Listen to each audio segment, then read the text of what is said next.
Alright, so today I'm going to show you how to create a signature in Microsoft Outlook. So first thing you want to do is open up Outlook, then go up to the search bar, start typing in signature, and then this should pop up down here. So you want to scroll onto that, and then you want to click on this, and then it'll open this pop-up up.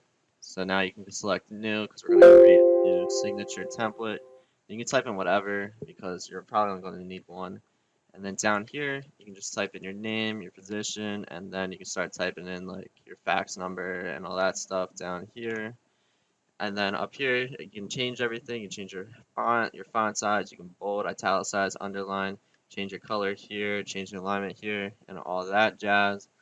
And then up here, it allows you to pick which email address you want to use a signature for. And then right here, you can select which template you want to use for your new messages and which template you want to use for your replies and forwards. And that's pretty much everything you need to know about how to make a signature. If this helped you, then please leave a like because unlike other YouTubers, I didn't waste your time with a 5-minute intro.